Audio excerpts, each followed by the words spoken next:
Hello friends, welcome to Indian study पर आपका स्वागत है। दोस्तों, आज की इस वीडियो में हम आप लोगों के लिए जीके का टेस्ट लेकर के आए हैं, जो कि आपके आने वाले एग्जाम यूपी पुलिस कांस्टेबल के री एग्जाम के रिगार्डिंग बेहद इंपॉर्टेंट है। वीडियो अगर आपको अच्छी लगे तो प्लीज़ दोस्तों वीडियो को लाइक और शेयर जरूर कर दीजिएगा। टाइम को ना वेस्ट करते हुए हम पहले क्वेश्चन की तरफ बढ़ते हैं। पहला क्वेश्चन, संप्रति युद्धाभ्यास किन दो देशों के बीच आयोजित किया जाता है, ये आपसे पूछा गया है। जल्दी से बताएं।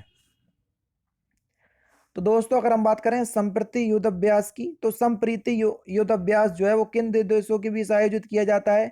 तो सही आंसर हो जाएगा आपका भारत और बांग्लादेश के बीच। पहला ऑप्शन करेक्ट हो जाएगा। यूनेस्को ने दुनिया का सबसे खूबसूरत हवाई अड्डा किसे नामित किया। बढ़िया क्वेश्चन है, जल्दी से बताओ। दुनिया का सबसे खूबसूरत हवाई अड्डा, तो यूनेस्को ने दुनिया का सबसे खूबसूरत हवाई अड्डा किसे नामित किया, जो कि हमारे लिए काफ़ी अच्छी बात है। कर्नाटक के केम्पेगौड़ा हवाई अड्डा को, जो कि बेंगलुरु में है। यानी कि पहला ऑप्शन यहाँ पर आपका बिल्कुल करेक्ट। 3065 मेगावाट सौर पार्क क्षमता के साथ देश में शीर्ष राज्य कौन सा है। बढ़िया क्वेश्चन, जल्दी से बताएं।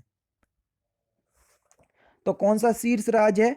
तो सही आंसर हो जाएगा आपका राजस्थान। पहला ऑप्शन करेक्ट। बुकर पुरस्कार 2023 किसे मिला, ये आपसे पूछा गया है। तो बुकर पुरस्कार 2023 किसे दिया गया। तो सही आंसर हो जाएगा option number B, Paul Lynch. London में एक समारोह में आयरिश लेखक पॉल लिंच को उनके उपन्यास पैगंबर सॉन्ग के लिए 2023 का बुकर पुरस्कार दिया गया। नेक्स्ट क्वेश्चन, 3 से 6 वर्ष के बच्चों के लिए हॉट क्विड मील योजना किसने प्रारंभ की। तो यह किसने प्रारंभ की। सही आंसर हो जाएगा उत्तर प्रदेश ने। पहला ऑप्शन करेक्ट। निम्नलिखित में से किस राज्य के ओनाटुकारा तिल को जीआई टैग मिला। जल्दी से बताइए। ओनाटुकारा तिल ये किस राज्य का है, जिसको जीआई टैग हाल ही में प्रदान किया गया। सही आंसर हो जाएगा केरल। पहला ऑप्शन से यहां पर आपका बिल्कुल करेक्ट हो जाएगा। हूणों ने भारत पर किसके शासन के समय आक्रमण किया। जल्दी से बताइए। तो सही आंसर हो जाएगा आपका गुप्त शासन के समय। यानी कि इस क्वेश्चन का दूसरा ऑप्शन यहां पर आपका बिल्कुल करेक्ट हो जाएगा। एकात्मक रथ का निर्माण किसके द्वारा किया गया। जल्दी से बताइए। तो एकात्मक रथ का निर्माण किसके द्वारा किया गया। तो सही आंसर हो जाएगा आपका नरसिंह वर्मन फर्स्ट के द्वारा। पहला ऑप्शन करेक्ट। आईने अकबरी के अनुसार मालवा के किस परमार शासक की राज्यसभा में 500 विद्वान थे। तो आईने अकबरी के अनुसार किस परमार शासक की राज्यसभा में 500 विद्वान थे। भोज। पहला ही ऑप्शन करेक्ट। किस एक्ट के लिए कहा गया था ना वकील ना अपील ना दलील। किस एक्ट के लिए यह कहा गया था। तो सही आंसर हो जाएगा आपका रॉलेक्ट एक्ट। रॉलेक्ट एक्ट जो कि प्रथम विश्व युद्ध के समय मुख्य रूप से क्रांतिकारी गतिविधियों पर रोक लगाने के उद्देश्य से 10 सितंबर 1917 को ब्रिटिश उच्च न्यायालय के न्यायाधीश पर सिडनी रॉलेक्ट की अध्यक्षता में एक राजद्रोह कमेटी की गठित की गई थी। अप्रैल 1918 में अपनी प्रस्तुत की तथा इस समिति की सिफारिश के आधार पर बिल केंद्रीय विधानसभा में प्रस्तुत किया गया और भारतीयों के विरोध के बाद 18 मार्च 1919 को, कब, 18 मार्च 1919 को यह कानून पास हो गया और यह कानून रॉलेक्ट एक्ट कहलाया। समझ रहे। साजिश इसकी 1917 से थी, लेकिन 1919 में पास हो पाया था। किस आंदोलन के दौरान महात्मा गांधी ने अपने केसर हिंद की उपाधि वापस कर दी। तो सही आंसर हो जाएगा आपका असहयोग आंदोलन के दौरान। दूसरा ऑप्शन यहाँ पर आपका बिल्कुल करेक्ट हो जाएगा। ठीक है ना। दूसरा ऑप्शन यहाँ पर आपका बिल्कुल करेक्ट हो जाएगा। नेक्स्ट क्वेश्चन, किसका कथन है मेरे शरीर पर एक एक लाठी का प्रहार भारत में ब्रिटिश साम्राज्यवाद की ताबूत में एक एक कील साबित होगा। तो ये किसका कथन है। लाला लाजपत राय का। तीसरा ऑप्शन करेक्ट। एक किताब पढ़ते समय पुस्तक और आंख के बीच आवश्यक न्यूनतम दूरी कितनी होनी चाहिए। तो ये 25 सेंटीमीटर होना चाहिए। चौथा ऑप्शन करेक्ट। एक पुष्प जिसमें नर तथा मादा दोनों प्रजनन अंग होते हैं फिल इन द ब्लैंक्स कहलाता है, उसे कौन सा पुष्प कहते हैं।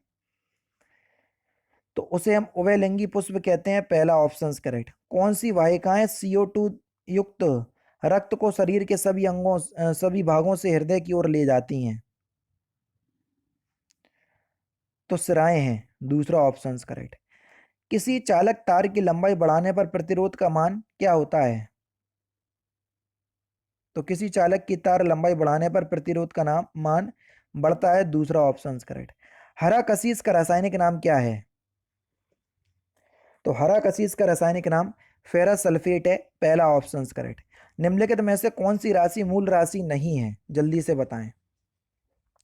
तो कार एक मूल राशि नहीं है, चौथा ऑप्शन यहाँ पर आपका बिल्कुल करेक्ट। निम्नलिखित में से कौन सा भारत का एक पूर्णतः स्थल सीमा वाला राज्य नहीं है? तो उड़ीसा, चौथा ऑप्शन यहाँ पर आपका बिल्कुल करेक्ट हो जाएगा, क्योंकि उड़ीसा जो है वो एक तटीय राज्य है। हिमालय का तीसरा सबसे बड़ा शिखर कौन सा है?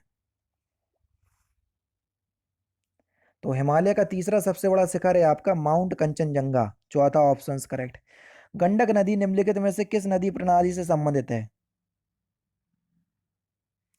तो ये गंगा नदी प्रणाली से संबंधित है, दूसरा ऑप्शन करेक्ट। भारत में बेलांचली वन कहाँ पाए जाते हैं? तो ये तमिलनाडु, उड़ीसा, पश्चिम बंगाल सभी में पाए जाते हैं, चौथा ऑप्शन करेक्ट। दक्षिण अमेरिका का वह देश जो सर्वाधिक देशों के साथ सीमा बनाता है, उस देश का नाम क्या है? तो सही आंसर हो जाएगा आपका ब्राजील देश, दूसरा ऑप्शन करेक्ट। भारतीय संविधान के किस भाग को प्रशासकों की आचार संहिता कहा जाता है? तो सही आंसर हो जाएगा नीति निर्देशक तत्व को, तीसरा ऑप्शन करेक्ट। भारत में संसदीय सरकार का वास्तविक मुखिया कौन होता है? तो कौन होता है भारत में संसदीय सरकार का वास्तविक मुखिया? प्रधानमंत्री होता है, तीसरा ऑप्शन करेक्ट। निम्नलिखित में से कौन से अनुच्छेद के तहत शोषण के विरुद्ध अधिकार का प्रावधान किया गया है? तो अनुच्छेद 23 के अंतर्गत शोषण के विरुद्ध जो है वो अधिकार, बेसिकली भारतीय संविधान के अनुच्छेद 23-24 जो है वो शोषण के विरुद्ध अधिकारों का प्रावधान करते हैं। 23 में मानव दुर्व्यापार, बालाश्रम पर प्रतिबंध लगाया गया है, और ये सभी आप जानते हैं। तो 24 आपका है नहीं है, तो 23 ऑप्शन में दिया, तो 23 होगा। नेक्स्ट क्वेश्चन के निम्नलिखित में से कौन सा क्षेत्र भारत के सकल घरेलू उत्पाद में सर्वाधिक योगदान देता है? तो तृतीय क्षेत्र है ये, तीसरा ऑप्शन से आपका बिल्कुल क्या हो जाएगा सर, करेक्ट हो जाएगा। ठीक है, तृतीय क्षेत्र में आपके व्यापार, होटल, रेस्टोरेंट ये सभी इसी के अंतर्गत आते हैं। निम्नलिखित में से किस विधि का प्रयोग भारतीय आय के आकलन में किया नहीं किया जाता है? तो सही आंसर हो जाएगा लेखा विधि, तीसरा ऑप्शन यहाँ पर आपका बिल्कुल करेक्ट। भारतीय रिजर्व बैंक के वर्तमान गवर्नर शक्तिकांत दास किस क्रम के गवर्नर हैं? तो सही आंसर हो जाएगा 25वें नंबर के गवर्नर है ये, तीसरा ऑप्शन करेक्ट। सामान्यतः छिपी बेरोजगारी का अर्थ क्या है? तो छिपी बेरोजगारी को हम क्या कहते हैं?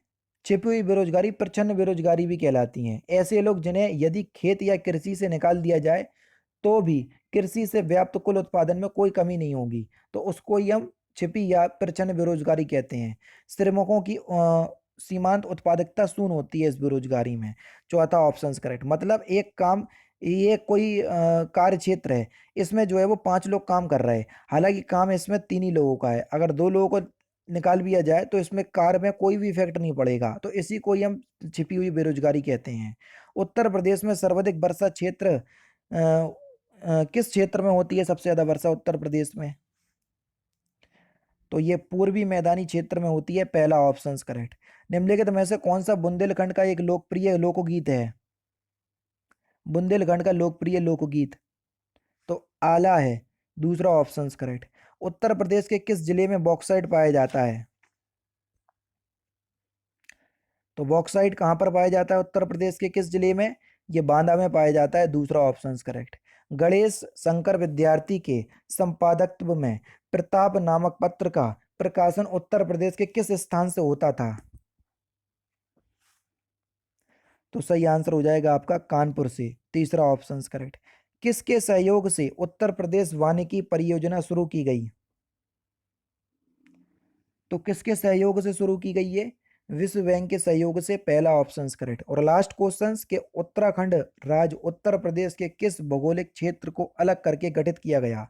तो इस क्वेश्चंस का आंसर आप मुझे कमेंट बॉक्स में बताएंगे। तो दोस्तों ये थे आपके इंपॉर्टेंट क्वेश्चंस जीके के, जो कि आपकी आगामी परीक्षा यूपी पुलिस कांस्टेबल के री एग्जाम के लिए बेहद इंपॉर्टेंट है। वीडियो अगर आपको अच्छी लगी तो प्लीज़ दोस्तों वीडियो को लाइक और शेयर जरूर कर दीजिएगा। बाकी फिर मिलते हैं नेक्स्ट क्लास में, नेक्स्ट सेशन में। जय हिंद, जय भारत।